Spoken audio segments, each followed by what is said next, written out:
mbokk yi asalaamu aleykum.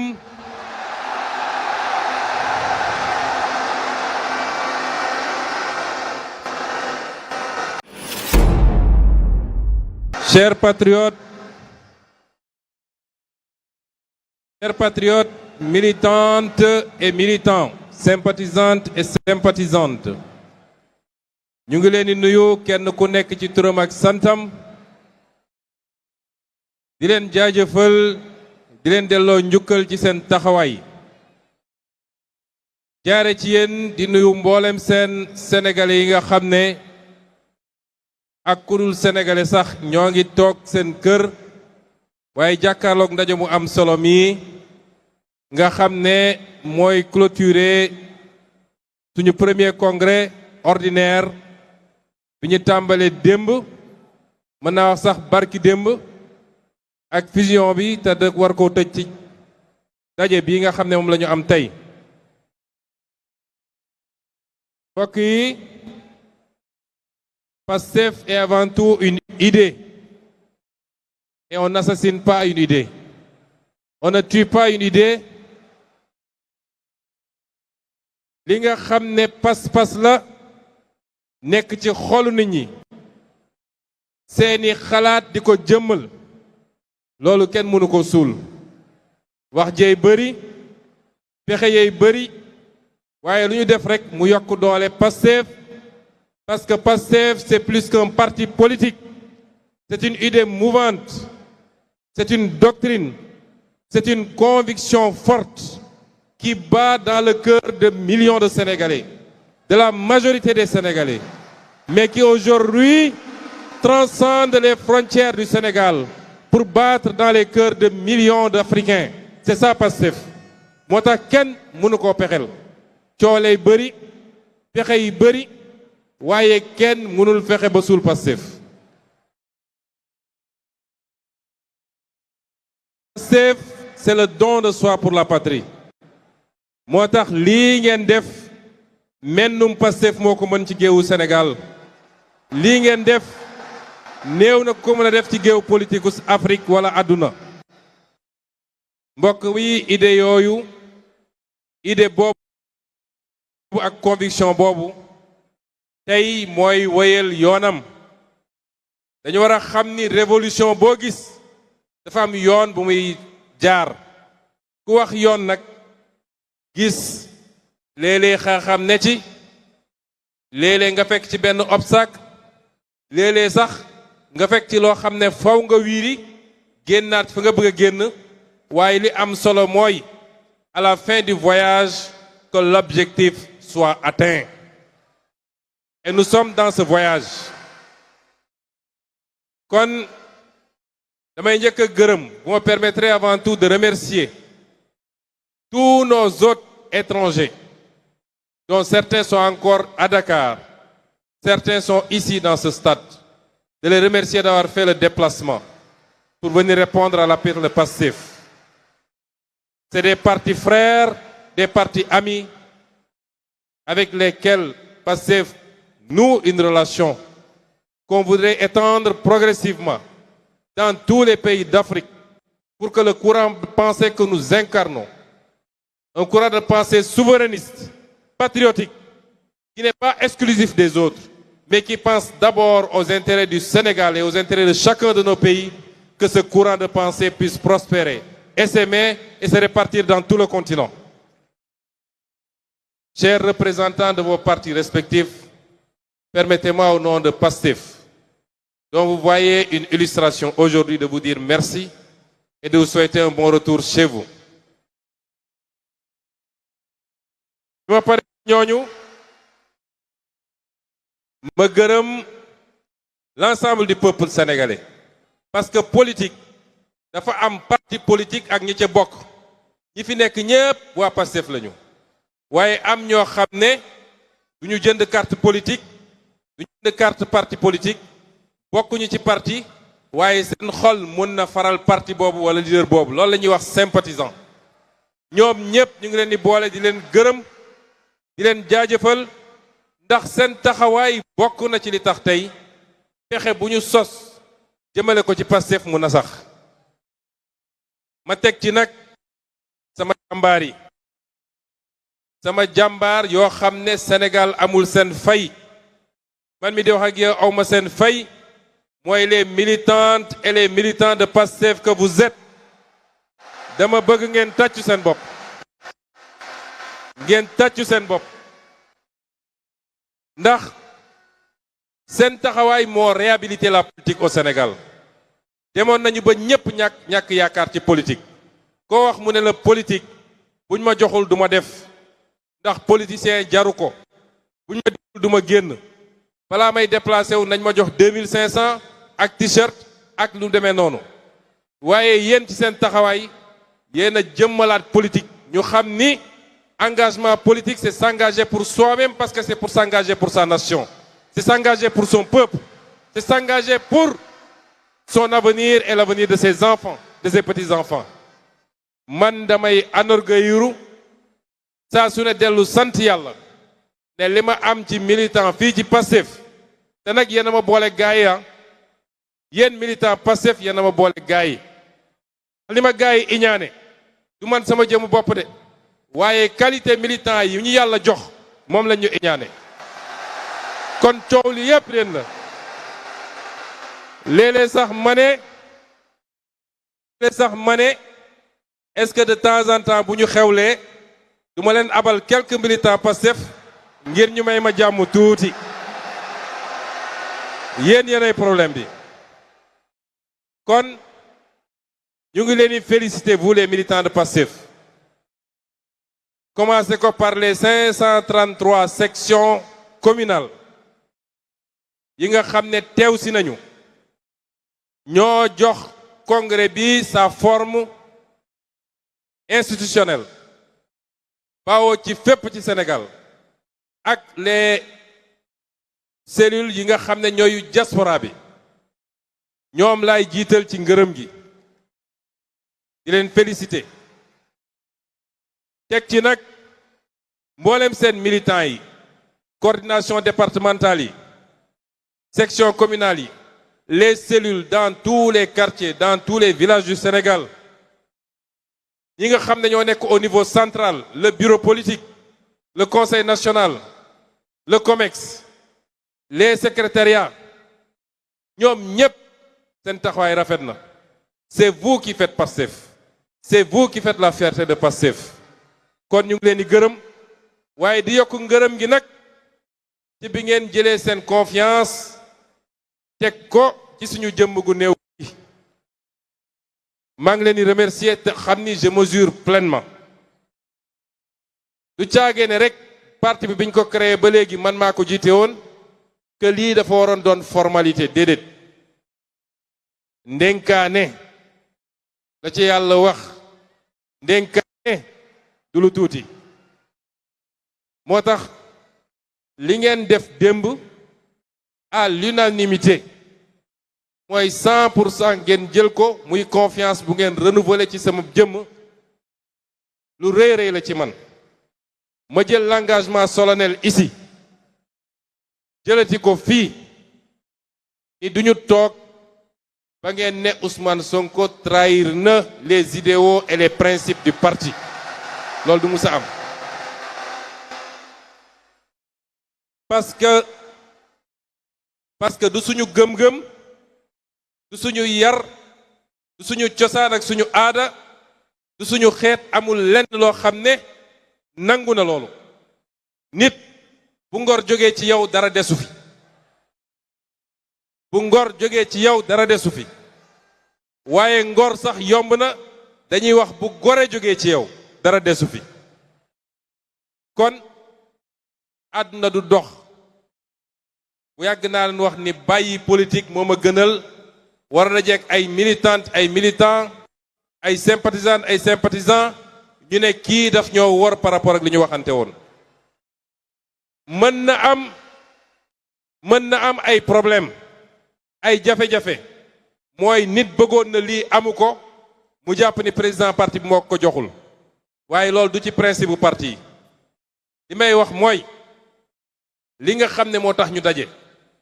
lii les principes fondateurs du parti la doctrine du parti kooku duma ci musa jàppante kenn wala ku ma ci jàppanteel moo ma tooñ waaye nag yi nga xam ne mbirum nit la ci jëflante am na fi amaat fi élection mun na jot nit bëggoon ñu investir ko commune sangam investiruñu ko mu mer kooku beneen affaire la waaye les principes l'idéologie les raisons pour lesquelles ce parti a été fondé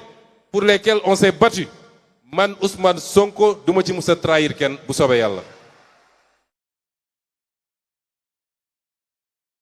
Vous nous avez fait confiance ñu ngi leen di remercier waaye quel sens est-ce que moi je donne à cette confiance? Quel sens je donne à la responsabilité, à l'autorité dont je suis investi pour présider aux destinées de ce parti, pour prendre des décisions à votre nom à tous? Lan moo war a tax tey mu mën a nekk fii ma nekk yor micro di wax yéen ñëpp ngeen déglu ma lan moo war a tax fu ma romb ngeen ne ma président ban sens laa jox loolu? Parce que principalement dans nos pays l'un des problèmes bi ñu gën a am ci réew mi et de manière générale en Afrique mooy nit ñi dañoo xamul lan mooy pal. ku ñu fal foog nga ni yow léegi da nga aju ba ña nga àndaloon dañ laa war a nekk toog ci suuf di la xoolee ci kaw. loolu du responsabilité. ki ñu fal moom dafa war a xam ni moo gën a suufe ci ñi ñu àndal ñëpp ndax proverbe danaan saydul qawmi qaadimuhum ki nga xam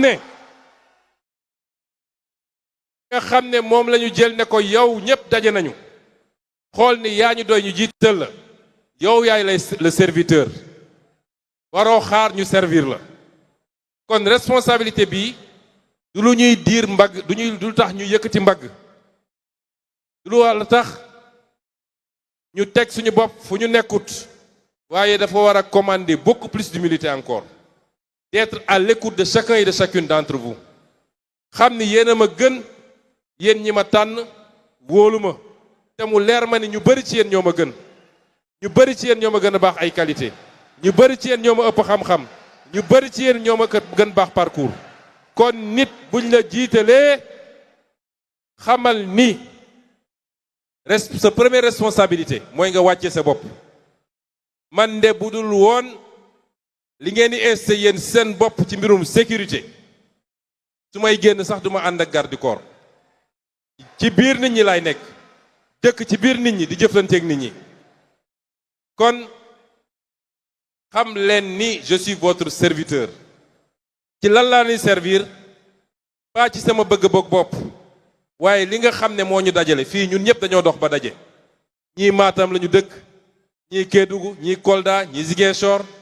ñii Mankaañ lañu ñii olof lañu ñii séeréer ñii joolaa ñii pël kon li ñu dajale ñun ñëpp mooy benn gëm-gëm bi ñu am ci lan la ñu war a def pour Sénégal baax man ci loolu laa leen di servir ci loolu laay nekk suba ngoon guddeeg bëccëg. kon dama leen di remercier encore une fois wax leen ni on mesure la portée de ce choix waaye choix bi c'est la consécration d'un parcours ndax mbooloo boo ko jiitee fukki at ak ñaar ñu ne yeesal jot nañu tànnaat la dafa fekk peut-être am na loo wuyoo si digganteeg nit ñi ci jiite boobu waaye du sama jëmm man dong kon dama bëgg ngeen féliciter ma it ñi nga xam ne parce que àndandoo dafa baax am àndandoo yu baax mooy tax njiit mën a performer te dafa am ñoo xam ne gis naa sànq ay jëm yu bari ñu wan leen fii ngeen tàccu kenn ku ne ci ñoom mënoon na taxaw fii ma taxaw tey kenn ku ne ci ñoom dafa di collaborateur boo xam ne bu sincère bu loyal bu fidèle collaborateur boo xam ne jaar nañu fu ne te nag dañoo génn ci épreuve dinaa ci dellu si léegi bu gën a leeral lu bëree bëri kon moo wax leen ni fii ñu toll nii dañoo génn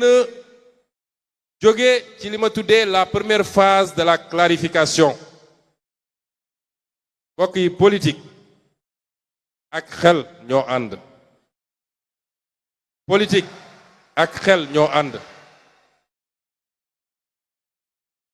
politique du doole.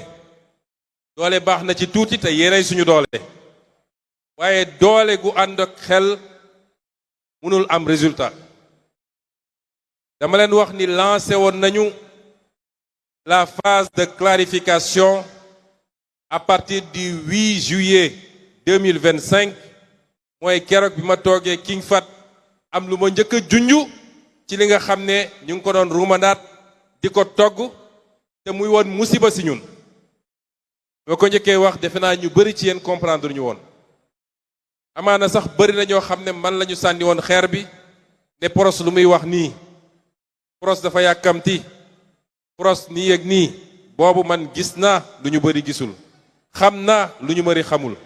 waaye dafa am nu ñuy àndee mbir nuñ koy tegee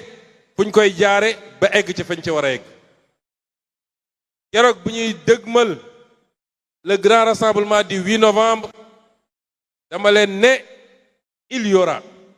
un avant, un pendant et un après 8 novembre.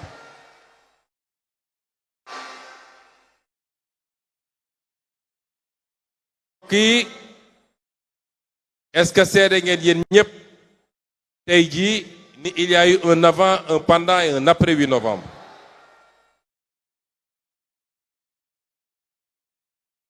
clarification boobu dafa waroon a am parce que li nit ñi doon togg ci suuf te bu ngeen dajee ci biti ñu siiñ la lëng la wane ni xarit ngeen wane ni frère ngeen ci parti bi fekk ñi ngay gas kàmb ci suuf bu ñu yàlla mayuloon ñu teel koo gis bu mën cee doxal li ñuy doxal kon bu ñuy yàq li ñuy yàq fekk parti bi jeex na. kon ñun ñëpp nañu dellu sant yàlla. ñun ñëpp nañu dellu sant yàlla. du mënin du xarañteef waaye damay wax ni yàlla moo bëgg la projet Pastef parce que yàlla moo xam ni projet bi dëgg moo ko lal caaxaan lalu ko te gëm naa ni ilaa yow mi diin fii léegi ñu ngi fidèle à ce projet fii léegi projet bi ñu ngi koy jàppee jaamu yàlla fii léegi projet bi ñu ngi koy jàppee don de soi pour la patrie lu waay sumb mu wëlbati ko këpp ci yow du suñu mënin du suñu njàmbarte du suñu xariñteef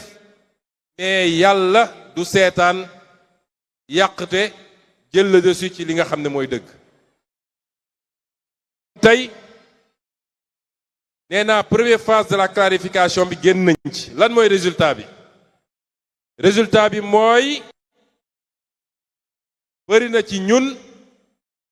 wala ñun ñëpp sax waaye bëri na ci sénégalais yi. mais partout en Afrique et dans le monde man li may jot ci ay messages ay témoignages ba ci ay kilifa yoo xam ne chef d'État lañu bëri na ñoo xam ne am nañu surprise bëri na ñoo xam ne am nañu déception waaye man awma surprise awma déception damay wax alhamdulillah parce que nag ci bëri émotion la te c'est normal dama wax léegi politique c'est avant tout la raison c'est la raison avant le cœur ñun nag patriote dañoo xaw a émotif yenn saay te dinaa ci dellu si dañoo xaw a émotif rawatina nag lépp lu xaw a laal Pros gars yi xaw a am nuñ ko jàppee mais yàlla buy defar day mel ni ku yàq man keroog dama sant yàlla parce que dama jàpp ni li ma doon ñaan yàlla ci clarification am naa ko bugguma woon dara yàqu nag su ma sañoon yaakaar bi kenn ku ne ci ñun amoon ba ñuy jël nguur gi en 2024 yaakaar googu continuer way waaye ni mu doxee nii mënoon na doxee nu ko gën a garaaw fuuf kon dañuy sant yàlla kon sur le plan politique clarification am na Pastef est resté Pastef. Pastef est Pastef que jamais. Pastef en sort pour être la plus grande formation politique bu doon 54 la ñu woon tey ñu ngi 75 loolu mooy réalité bi. ci wàllu idéologique ak doctrinal léegi Sénégal yépp xam nañu ñan ñoo bëgg rupture ak changement ak ñan ñoo bëgg statu quo wala delloo ci système bi fi nekkoon loolu leer na au moins kon ba léegi ñu ngi ci clarification mais loolu set na def nañu ñaari at ci gouvernement ñépp xam nañ ni la bataille contre la corruption pour la justice pour la souveraineté pour la récupération de nos avoirs pour la renégociation des contrats ñépp xam nañ ni primature lañ ko doon defee Premier ministre Ousmane Sonko moo ko doon xeex kon ñépp xam nañu ñan ñoo conforme au combat de Pastef un combat pour la patrie un combat pour la souveraineté ak ñan ñoo bokkoon ci ñun fekk leneen la ñu gëm te ñun xamuñu ko tey ñu bëgg a restaurer le système ancien léegi feeñ na kon ci clarification ba léegi sur le plan institutionnel clarification am na waaye clarification institutionnelle bi dañ koo teel a démarrer mooy bi ñu ñëwee toog ne asalaamaaleykum waaleykum salaam balaa ñuy toog sax gannaaw bu ñu désigné candidat am na ñu commencé woon gis moo tax keroog bi ñu dëgmalee élection législative ñu gis lii di ñëw ñu fexe ba téye suñu assemblée ndax nit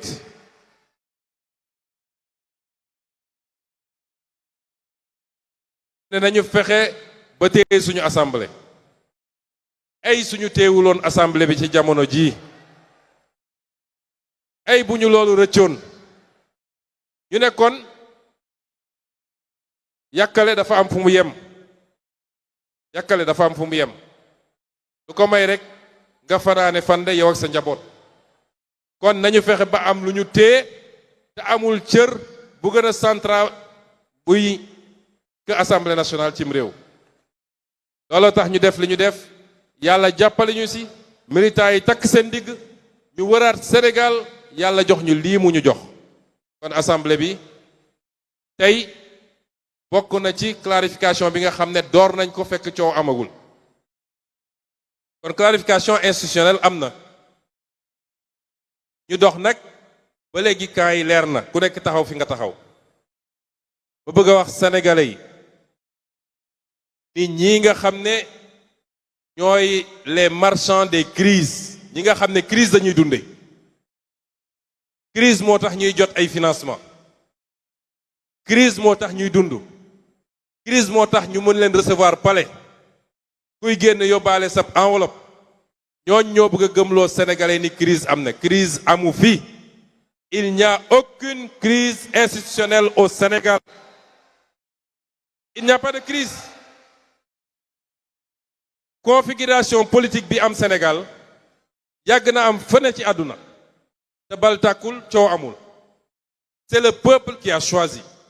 le peuple a choisi de confier la présidence de la République à quelqu'un même bu dee ñun ñëpp xam nañ fi ko yàlla jaarale waaye c'est le peuple qui a choisi et le même peuple aux mêmes proportions et pour un résultat plus déterminant a choisi de confier l'Assemblée nationale à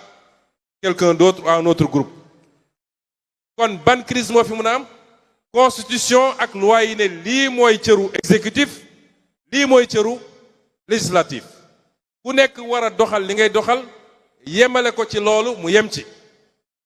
waaw réew yu mel ni France bi mu amee cohabitation mu am ñu yor législatif ñeneen yor exécutif te bokkuñu parti est-ce que dañoo xeex kon crise amu fi bis mu ne ñu xëy def seen titre crise au sommet de l'État déedéet ñàkk déggoo entre ay nit ak ay courants politiques am na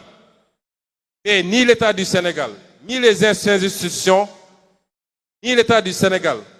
ni ses institutions ni sa sécurité ni sa stabilité ne sont engagés aujourd'hui benn problème amul ci réew mi kon ñi ngi dànkaafu parce que complot yi ñu musalal yépp ñu ngi koy jaarale foofu booy crise am na il faut que ñu def li moo tax ñuy ruumandaat li ñuy ruumandaat di ko bëgg a jaarale ci ay institutions yu am vocation judiciaire wala àtte li ma bëgg a wax nit ñi ce pays a assez souffert des complots et des combines Ce pays a assez souffert des complots et des combines. te booy seet ñi koy def dañ leen di lim bëriwuñu sur 17 millions de Sénégalais ne ku nekk yem fu mu war a yem yow mii di haut fonctionnaire charte daf la wax lan mooy sa liggéey ñu dem ba loi ne la même sa supérieur bu la joxee un ordre manifestement illégal da nga war a bañ yow mii di gradé militaire force de défense et de sécurité ab président de la république kenn du ko topp ci bëggam bu dee génn na ci constitution wala génn na ci loi yi kenn ku ne nga xam ni il est là pour remplir une fonction au nom du peuple sénégalais nu ñu jox cër président de la république bu la bëggee joxañ loo xam ne ay intérêt politique am kese la bu ko ci topp te yàgg na am ci réew mi te nit ñi delloo ci seen xel nañu delloo ci seen xel te xam ni c'est ça le Sénégal c'est le peuple c'est pas de s'enfermer dans des bureaux au palais à la primature wala au ministère de la justice foog ni loolu mooy Sénégal saa su Sénégal tàkkee loolu moo ko taal parce que c'est des gens certaines personnes dañuy dem ba fàtte ni ñoom dañoo bokk ci peuple bokk ci réew ñu jàpp ni ñoom nag les parcelles de pouvoir qu'ils ont mun nañ ci abuser pour les beaux yeux pour le plaisir d'un président de la République na ñëpp delloo seen xel rawati nag nguur goo xam ne at ak genn wàll daanaka moo ci des lu fi jar sacrifier sa bopp nañu jël exemple sur l'histoire récente am na ñoo xam ne defloo nañ leen man am na ñu ma ci waxal ñoo xam ne defloo nañ leen waaye nee nañ ma rëccu naa te dinaa rëccu ba àdduna di tukki defloo nañ leen te tey ñu ngi koy rëccu am na ñoo xam ne defloo nañ leen tey ñi ngi tëju ñemewuñu génn ci mbedd mi ñi doon def tey ñoo leen dem réhabilité di leen génne di leen recevoir waaye boobu ba léegi kenn déggu leen ñi ngi tëju woon ci seeni cave kon lu ko fi jar il n'y a pas de problème ni de crise institutionnelle au Sénégal bu amee rek ay nit a ko sooxe te xam ngeen ñi may wax buñ ñu tax a wax nag ndax am na lu ñu xam ci réew mi ku yàlla teg fi mu ma tegoon ñaari at neew ma xam nga lépp de waaye la ump bëriwut kon na nit ñi delloo seen xel ce pays a besoin de stabilité il a besoin de paix il a besoin de tranquillité ka ñu teg mu ne moo yor exécutif war naa tal leneen lu dul tey ay combine politique ndax réew mi métti la ñun ñëpp xam nañ ko lenn ndono la li ci ëpp bokk waaye am na loo xam ne man bi may nekk primature di liggéey fajar ba 1 heure du matin taluma parti taluma politique militants yi di ma mere ku nekk naan il est injoignable ba gëm ni ñun ñoo woote ba ñu jox ñi war a servir le pays xalaat ma nekk te booba ñeneen a ngi xool di togg nu ñuy defaree ñoom pour xalaat ay beneen mandat xalaatuma ko woon kon tey ki nga xam ne moo yor exécutif na jublu nañ ko defee ci ñaari at yi ci yittey sénégalais yi parce que liy maywaat mandat du nu may def ba écarter tel candidat wala nu may def ba complot wala nu may def ba jënd tel maire waaye liy may beneen mandat mooy lan ban résultat ngay présenter sénégalais yi dans 2 ans kon nañ jublu ci loolu ñun ñii nga xam ne ñoo yor législatif nañu yor liggéey bi sellal ko te jiital ci intérêt Sénégal bul bloqué dara parce que rek damaa bëgg a nekk ci xeexu politique loolu amul solo lu ñu fa andi luy njëriñu Sénégal suñu responsabilité mooy ñu jàllale ko nu mu gën a rafete kenn ku ne na def li mu war a def réew mi jëm kanam dans 2 ans et demi sénégalais yi tànn si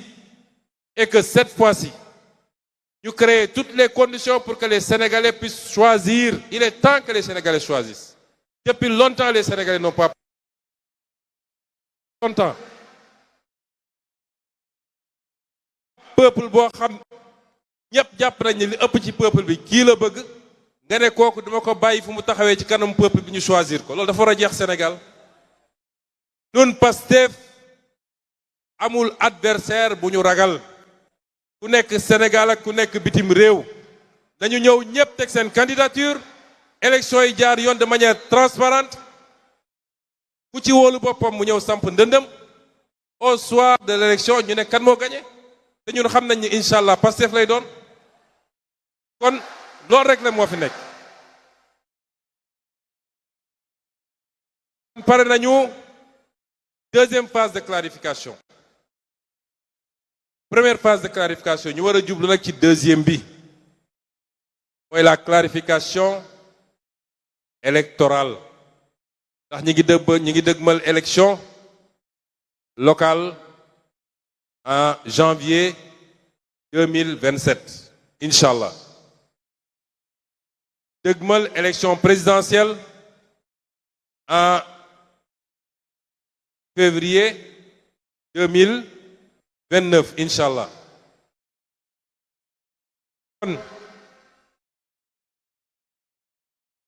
li may ñaan les militants et les militantes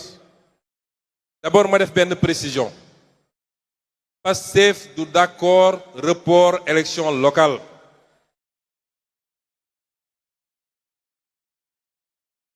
ku pare ñun pare nañu ku parewul ñun pare nañu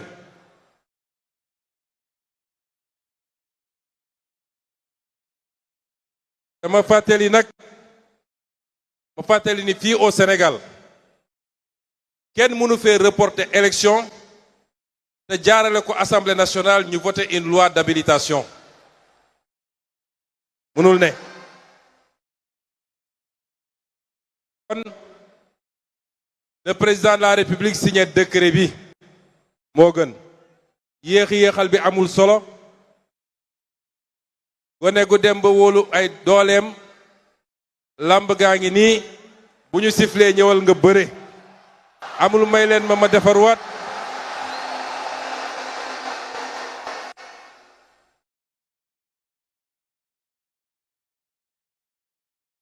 amul may leen ma entraîné waat amul dama fàtte sama gàllaaj amul sëriñ bi nee na ma moom bëre rek sëgg ñu bëre benn yoon mu jeex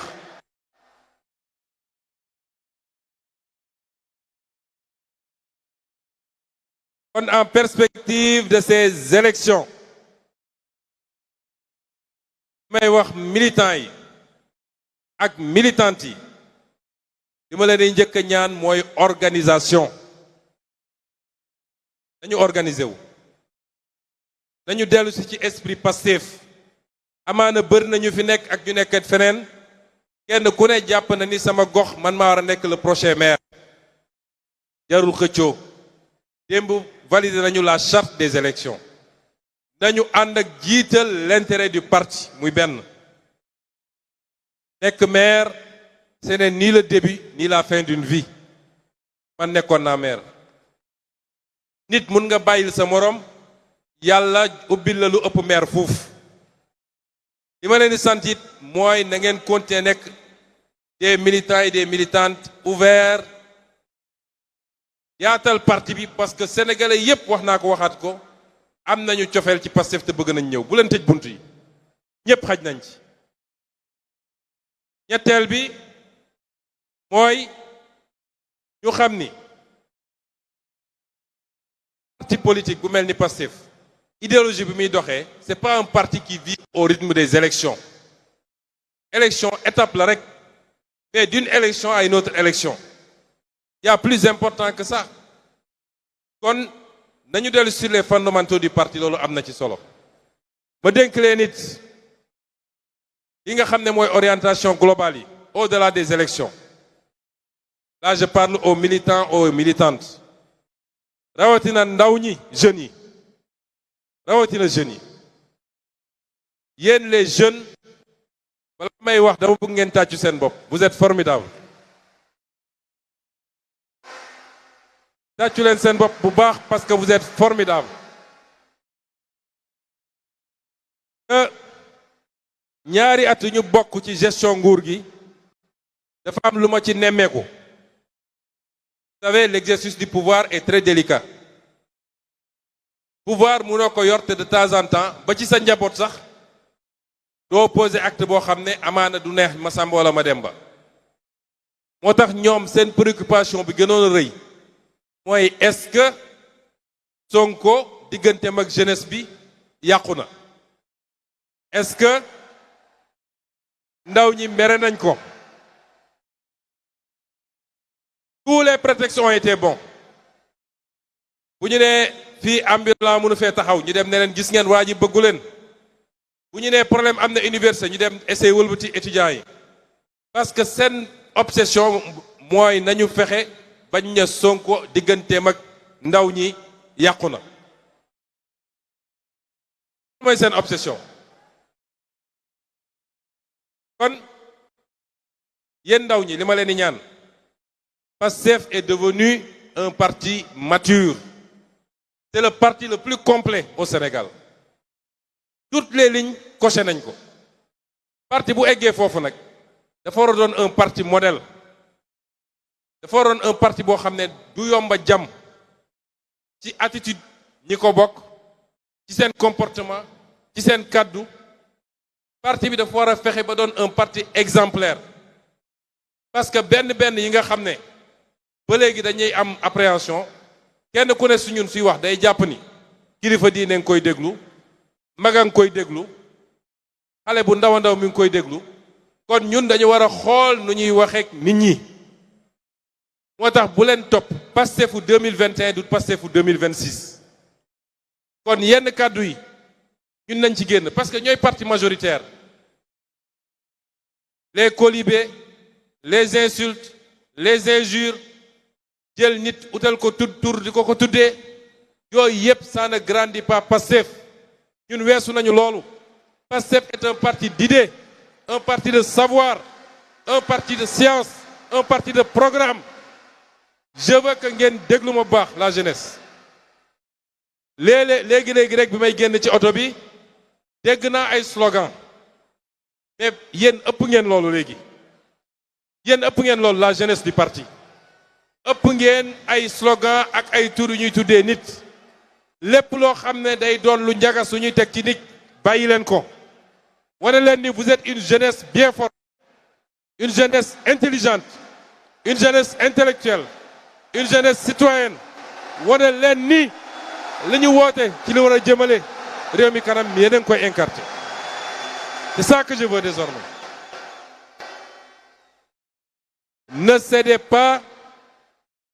ne cédez pas à la provocation parce que ñoom li ñuy wax xam ngeen lan la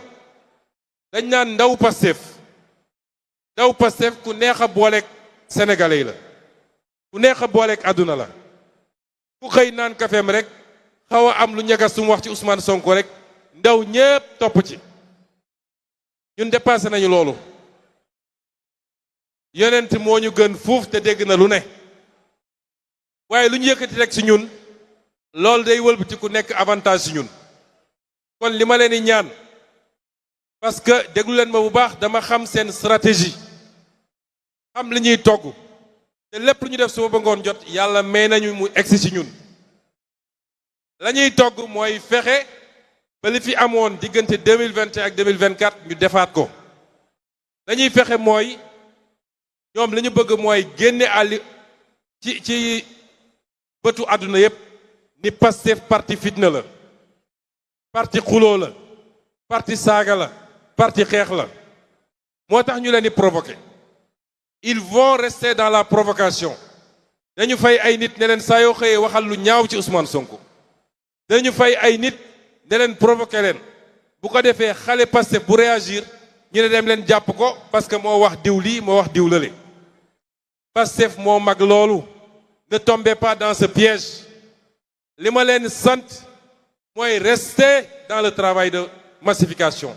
rester dans le travail d'éveil des consciences sillonner le pays dugg leen ci village yi dugg leen ci gare routière yi dugg leen ci école yi ci université yi parce que loolu mooy dëgëral parti bi li ma leen sant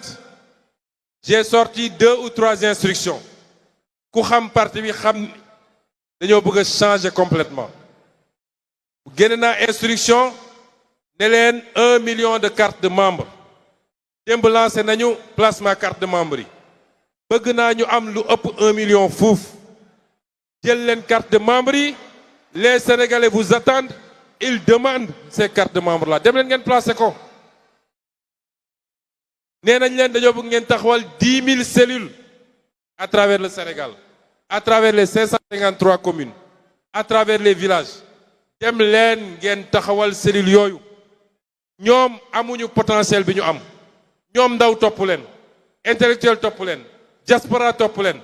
lenn la ñu am mooy dem fay ay nit ñu toog ci presse bi di wax bàyyi leen foofu ñuy wax dugg leen yeggali le travail parce que en 2029 ñun bëgguñu 54% de bëgguñu 56% de bëgguñu 60% de 2029 à cette heure-ci bëgg naa ñu ne 70% minimum loolu liggéey la donc sortez de ça sortez de ça bu leen tombeeti ci seen piège ku wax bàyyi leen ko ci waxam ku wax bàyyi leen ko ci waxam xam nga alquran dafa ne wa ida xaatamuhul jaahiluuna qaalu salaama ndax xuloo ñaar a koy def ñaar mooy def xuloo alquran bi muy wax nitu yàlla yu baax yi daf ci boole waa jaahil nag bu dee ci diine mooy ku gëmul waaye mun nañ ko jël ci àdduna mooy ku xamul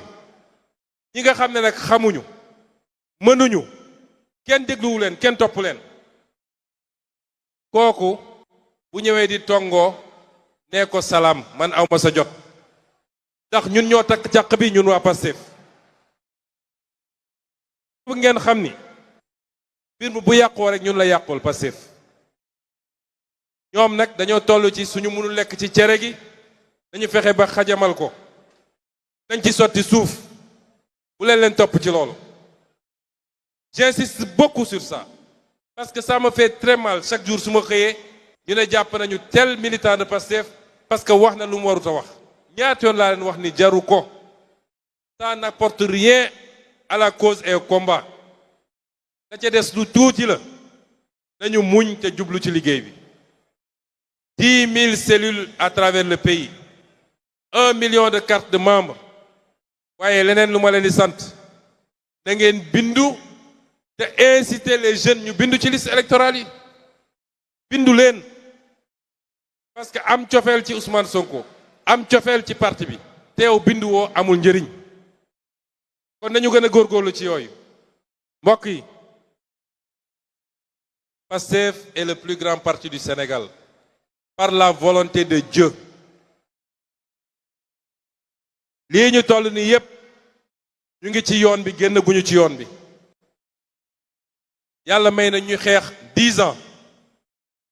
ci 10 ans yi fal nañu ay député fal nañu ay maire fal nañu président de la République ci 10 ans yooyu fal nañu président Assemblée nationale ci 10 ans yooyu am nañu ay natt yu ñu dab lenn ci ñun tey ñi ngi sàngoo suuf te gëm projet bi moo ko waral lenn ci ñoom ñun jël nañ ci ay dog-dog yu doy waar ci 10 ans yooyu dund nañu ay déception yoo xam ne liggéey nañu ba def nit kilifa moo xam maire moo xam député moo xam président mbir mi dox ñu gis ci safaan ak lu ñu yaakaaroon waaye nag bu am recul tuuti seet loolu yépp boo ko dajalee dafa gën a dooleel Pastef dafa yokk Pastef te expérience boo xam ne li tubaab naan un tri naturel tey ci bii épreuve ñu mujjee dund le tri naturel a été fait te nañu sant yàlla bu dee sur les millions et des millions de Pastefiens ñi nga xam ne tey rocceeku nañ dañ leen di compter bëriwuñu kon Pastef a et incarne la confiance des Sénégalais. Pastef est un modèle pour l'Afrique et pour le monde. Quand on est à ce niveau, il faut mériter son rang. Et c'est pourquoi j'insiste enfin sur la formation. On a des militants extraordinaires. waaye ñun ñëpp commencé ko ci man dañoo soxla formation. formation ci tenue formation ci comportement formation ci xam lan mooy dëgg-dëgg programme parti bi formation pour xam lan mooy fi ñu dëgmal ak fi ñu jëm formation pour xam naka la ñu war a comporter wu en tant que citoyen. Et c'est pourquoi j'insiste depuis quelques jours sur la formation. Et quand les programmes vont être lancés, bëgg naa chacun et chacune d'entre vous bu leen daw programme formation yi inscrire leen même les formations en ligne inscrire leen parce que loolu mooy ñuy permettre 2029 bu ñu yeggee fi ñu bëgg a yegg ñu am suffisamment de compétences d'expertise dans le parti pour mën a yeggali liggéey bi ñu war a def est-ce que may ngeen ma loolu est-ce que d'accord nañ ci loolu kon ñu ngi leen di gërëm di leen sant di leen gërëm di leen sant leen wax ni nag ñun dañ ñoo yeewi ñun ak yéen désormais weer wu ne semaine bu ne ak suñuy programme politique le PROS est de retour parmi vous et le Sénégal va trembler parce que réew mi ñun ñoo ko moom politiquement ñu ngi leen di gërëm leen sant.